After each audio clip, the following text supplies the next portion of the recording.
Next come to 13th question. 13th question ఏముందిరా, what is the radius of the earth?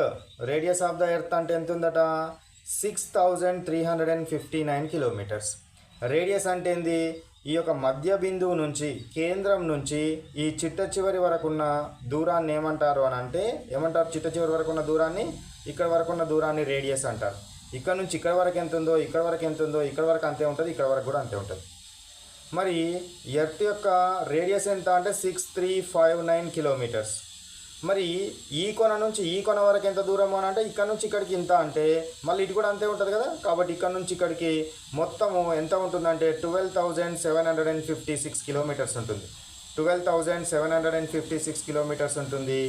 North నుంచి south వరకు కొంచెం difference ఉంటుంది, 12,714 kilometres. 12,714 kilometres. కాబట్టి ఇంత పెద్ద వాల్యూ లోపల ఈ చిన్న జస్ట్ 42 కిలోమీటర్స్ అనేది మామూలు చిన్నదే, కాబట్టి ఇవి సమానంగా ఉంటాయని మనము చెప్పడము జరుగుతుంది. ఇప్పుడు what is the radius of the earth? Radius అంటే ఏంటిది, మధ్య బిందువు నుంచి కేంద్రం నుంచి దాని యొక్క పరిధి వరకు, దాని యొక్క వృత్త పరిధి వరకు ఉన్న డిస్టెన్స్ని ఏమంటారు, రేడియస్ అంటారు. ఏమంటారు, రేడియస్ అని అనడం జరుగుతుంది. ఎర్త్ యొక్క రేడియస్ అంటే ఎంత, 6359 kilometres. Next come to 14th question. 14th question కనుక మనం తీసుకున్నట్టయితే 14th క్వశ్చన్లో చూడండి, what are the 3 main layers of the earth? Earth యొక్క 3 మెయిన్ లేయర్స్ ఏంటివి? ఎర్త్ యొక్క 3 మెయిన్ లేయర్స్, ఎర్త్ కనుక ఉన్నట్టయితే ఇది సర్ఫేస్ అవుతుంది. లోపలికి వెళ్తే మళ్ళీ మనకి ఏముంటుంది, సో 3 పొరలు ఉండడం జరుగుతుంది. 3 పొరలు. పైన ఉన్న పొరనేమో క్రస్ట్ అంటాము, దాని క్రింద ఉన్న పొరను మాంటిల్ అంటాము, మధ్యలో సెంటర్లో ఉన్నదాన్ని కోర్ అంటాము. మళ్ళీ కోర్ని outer core and inner core అని 2 పార్ట్స్ ఉంటాయి. ఇవి 2 కలిసి ఒకటే కోర్. ఇవి 2 కలిసి ఏంటిది, కోర్ అనడం జరుగుతుంది. మన కోడిగుడ్డును కనుక తీసుకున్నట్టయితే కోడిగుడ్డు ఉడకబెట్టిన తర్వాత ఎట్లుంటుంది, పైననేమో ఏముంటుంది మనకు, సో వైట్ మనకు పెంకు ఉండడం జరుగుతుంది. దీన్ని ఏమంటాము, క్రస్ట్ అనుకోండి. దానిలో తెల్ల సొన ఉంటుంది కదా, ఈ తెల్ల సొన మాంటిల్ అవుతుంది.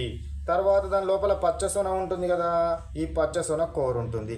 అంటే సేమ్ కోడిగుడ్డు లాగా మనం పోల్చవచ్చును, ఉడికిన కోడిగుడ్డు చేత మన భూమిని పోల్చవచ్చును. ఓకేనా. సో నెక్స్ట్ వచ్చేసి 15th క్వశ్చన్ చూడండి. 15th question, what is the 15th question? 15th question ఏముందిరా, which layer of the earth do we live on? మనము బతుకుతున్న ఈ ఏ లేయర్ మీద మనం బతుకుతున్నాము అంటున్నాడు. మనం పై లేయర్ మీదనే బతుకుతున్నాం కదా, ఈ పై లేయర్ని ఏమంటారు, క్రస్ట్ అంటారు. Which layer of the earth do we live on? మనము భూమి యొక్క ఏ పొర పైన జీవిస్తున్నాము అంటే, దేనిపైన జీవిస్తున్నాం, పైన పొర క్రస్ట్. దానికంటే కింద ఉన్నది మాంటిల్, లోపల ఉన్న కేంద్రం దగ్గర ఉన్నది, మధ్యలో సెంటర్ దగ్గర ఉన్నదాన్ని కోర్ అంటాము. ఓకేనా.